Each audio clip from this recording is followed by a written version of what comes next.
I really want to pay tribute to Pastor Mike Fryer for bringing you all here, organising this meeting here at St James when last December we saw that appalling atrocity just there, which was a wall, which was a further attempt to delegitimise the Jewish state of Israel in the minds of Christians. The situation we face is very much like the weather we're seeing outside. We're facing a storm, and that storm is growing. Particularly what we see happening in Europe, in terms of Jewish communities in Europe, it's becoming frightening. The rise of anti-Semitism, the rise again of the hatred of the Jewish people. And these are the days we're living in, are very, very reminiscent of the 1930s. I was in Brussels yesterday, recorded a European report in the European Parliament. And in course of researching for the programme, there was actually an article about how a supermarket in Belgium was actually selling the uniform that the Jews wore in the Nazi death camps. Not only are we seeing this, but we're seeing, sadly again, a rise of anti-Semitism across Europe. We're seeing the rise of far-right organisations like Jobbik in Hungary, that their whole mandate is one of anti-Semitism.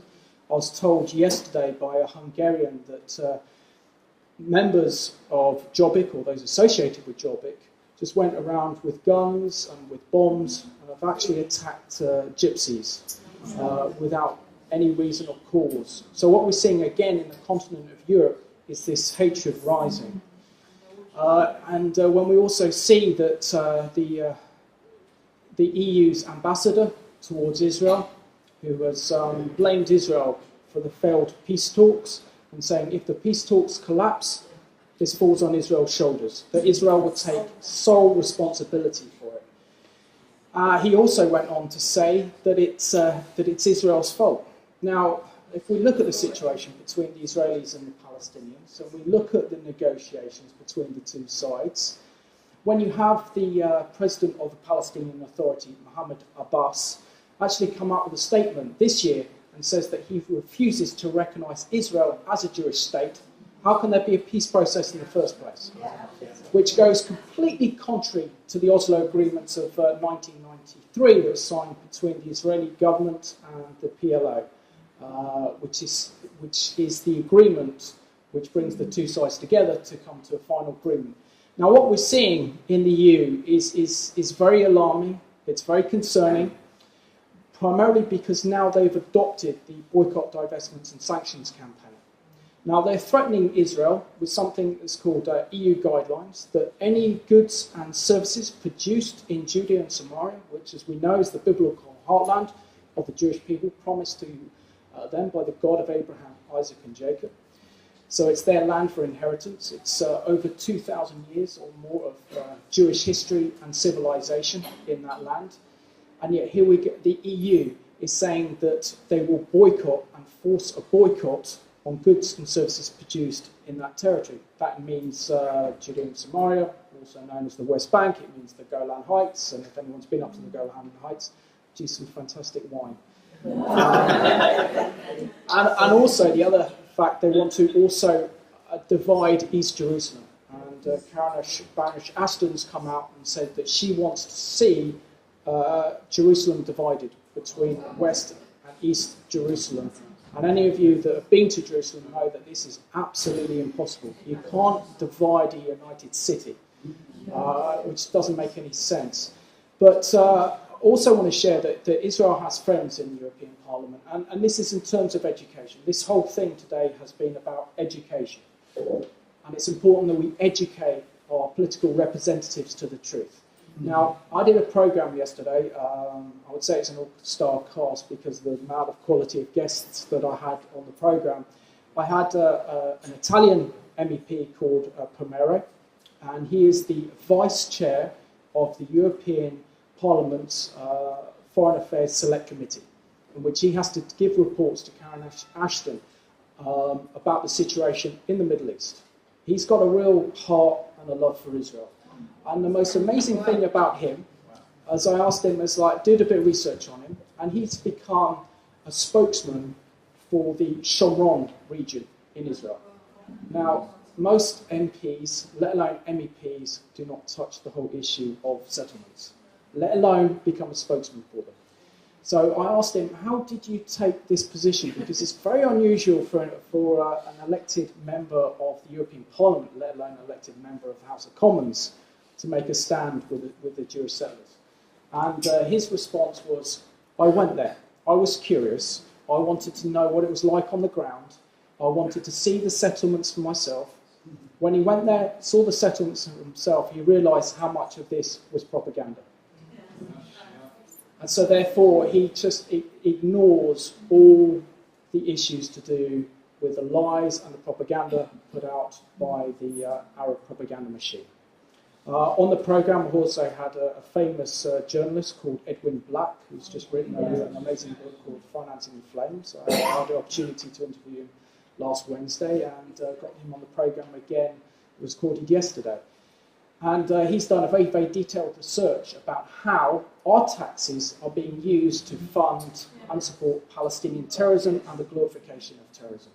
Now, what kind of culture celebrates terrorism to such an extent that those Palestinians who have been involved in acts of terror against ordinary Israeli citizens, depending on the number of murders they've committed, say if they kill 20 or 30 Jews, then they get a higher salary. So the higher the prison sentence they have in Israel, the higher their salary goes, which then not only supports their family, it supports its lawyers, and also then supports more terrorism against Israel. And when we see here the Church of St. James building a security fence, and let's not forget that that security fence is a necessity. It's absolutely essential for the peace and security, not only of Israel and the Jewish people, but also of the Palestinians themselves. We have to recognise this fact, and we need to be bold in actually proclaiming the truth. We shouldn't allow them to take the agenda. It's important that we stand up for Israel and the Jewish people. It's important that we get more vocal. And this is a good demonstration today, but we need to get the message out there. That's where it counts. We need to get this message in Parliament. We need to get this message through the main media. And the one thing we're noticing more and more is that, I'll give an example, the Telegraph used to be a very strong supporter of Israel, and so did the Times. But when you see journalists use the term occupied Palestinian territories without an understanding, there is a big job to do in educating not only journalists but also our politicians. As an example of Pomero, the Italian MP, this is an example of how it works if we get people to connect with Israel. And why is Israel so important? Not only because it's the only piece of real estate that God has promised in his word for the Jewish people, it is also at the forefront of the battle of civilizations. It's part of our Judean Christian heritage.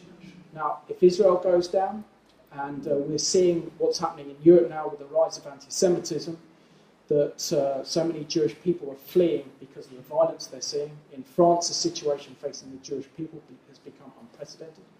The same in Hungary. And where's the church? Silent. And it's time to speak up. It's time to say enough is enough. If it wasn't for the Jewish people, we wouldn't have the word of God. If it wasn't for the Jewish people, we wouldn't actually have Yeshua as our Messiah, who we follow, and who's given us redemption through the shedding of his blood on the cross, and he's given us life. The Jewish people have given us the prophets. They've given us our whole entire heritage and foundation. So we owe them a debt of gratitude, and by standing for them and proclaiming the truth of their situation, by standing up for Israel, by attending rallies that are pro-Israel, by going to demonstrations like Mike does and others, it's a demonstration of our love and support and commitment to the Jewish people, and also our commitment to truth. My wife and I only a couple of weeks ago went down to Brighton, ended up doing a programme on SodaStream, and then realising that, we need to get one. So it's important that we go to places like SodaStream, which is called, I think it was the Eco Store, and actually they're amongst the demonstrations, and we saw there two sides, Israeli supporters and the Jewish community, having to come out on Shabbat, which is a holy day, to demonstrate the truth of Israel's situation, together with those from the boycott, divestments and sanctions movement, And the best way to really wind them up is to actually buy a soda stream and hold it up in front of them. They don't like that very much. But some of the supporters that of Jewish friends actually said, see this awful rain? When it rains, we can come in here.